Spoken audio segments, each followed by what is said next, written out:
बिस्मिल्लाहिर्रहमानिर्रहीम। अस्सलाम वालेकुम व्यूअर्स, सुंबल की किचन में आपको खुशामदीद कहती हूँ। आज मैं फिर हाज़िर हुई हूँ आपकी खिदमत में कोकोनट बिस्किट की रेसिपी को लेकर, जो कि बहुत ही मज़ेदार बनते हैं। आज इस रेसिपी में मैं कोई इलेक्ट्रिक बीटर यूज़ नहीं कर रही हूँ। हैंड विक्स से इसको हम इस रेसिपी को बनाएंगे, जो कि परफेक्ट तरीके से बनकर तैयार होते हैं। बेकरी से अच्छे बिस्किट आप घर पर बना सकते हैं, और ये विदाउट ओवन बनाऊँगी और एगलेस ये बिस्किट बनेंगे। तो आप वीडियो को एंड तक ज़रूर देखिएगा। अगर आप मेरे चैनल पर नए हैं तो चैनल को सब्सक्राइब कर लें। वीडियो अच्छी लगे तो इसको लाइक और शेयर करना ना भूलें। तो चलिए इस रेसिपी को बनाना शुरू करते हैं।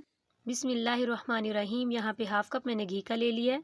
आप इसकी जगह बटर भी यूज़ कर सकते हैं। और 1 कप मैंने मैदे का ले लिया, और ये हाफ़ टी स्पून मैंने बेकिंग पाउडर ले लिया, और ये हाफ़ कप मैंने पिसी हुई चीनी का ले लिया। आप भी कोशिश करें कि चीनी को पीस लें।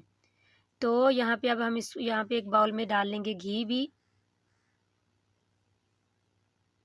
और साथ ही में इसके पिसी हुई चीनी डाल देंगे।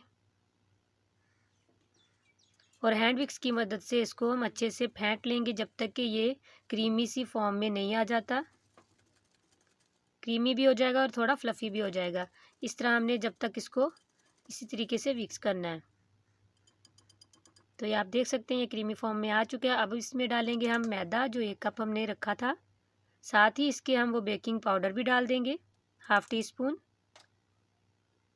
और इसको अच्छे से छान लेंगे।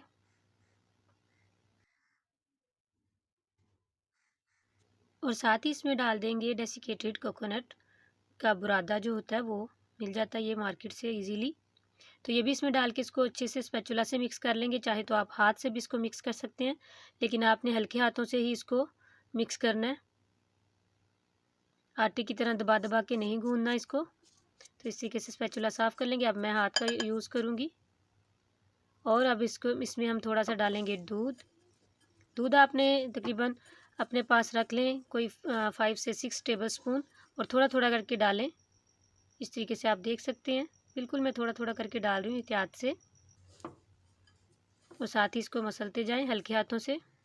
तो यहाँ पे अल्हम्दुलिल्लाह जो कोकोनट बिस्किट की डो है वो अच्छे से रेडी हो चुकी है। और अब इसको इस तरीके से बना के देख लेंगे। तो ये अल्हम्दुलिल्लाह बिल्कुल अच्छे से बन चुकी है। अब इसके हम बिस्किट बना लेते हैं। तो यहाँ पे 1 टेबल स्पून के हिसाब से मैं ले रही हूँ, ताकि सारे इक्वल बने। तो ये देखें, इस तरीके से गोल गोल करेंगे और ऊपर से प्रेस कर देंगे, और हाथों की मदद से इसको सेट कर लेंगे। तो कोकोनट बिस्किट थोड़े से मोटे मोटे से होते हैं, तो इसलिए आप इसको बहुत ज़्यादा बारीक नहीं करें। अब फिर मैंने वो डेसिकेटेड कोकोनट ले लिया है। तो इस तरीके से ऊपर नीचे इसको चारों तरफ से मैं तो कर रही हूँ, आप चाहें तो एक साइड से भी कर सकते हैं। तो इसी तरह मैं सबको कर लूँगी।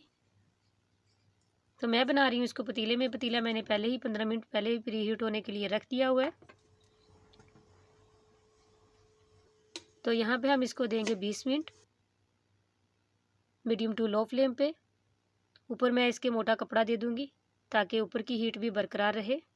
तो यहाँ पे अल्हम्दुलिल्लाह 20 मिनट बाद आप देख सकते हैं कि हमारे कोकोनट बिस्किट कितने अच्छे से रेडी हो चुके हैं। बहुत ही क्रिस्पी बने हैं और बहुत ही खस्ता। तो मैं आपको तोड़ कर भी दिखाती हूँ, आप देख सकते हैं। तो जब ये आप पतीले से निकालें तो इसको 15-20 मिनट वैसे ही पड़ा रहने दें, फिर ये अच्छे खस्ता हो जाते हैं। तो अल्हम्दुलिल्लाह मुझे उम्मीद है कि आपको ये वाली रेसिपी बहुत ही अच्छी लगी होगी। अच्छी लगी है तो इसको लाइक और शेयर ज़रूर करें। इसी के साथ मैं इजाज़त चाहती हूँ, दुआ में याद रखिएगा। मिलूँगी फिर एक नई और आसान रेसिपी के साथ। अल्लाह हाफ़िज़।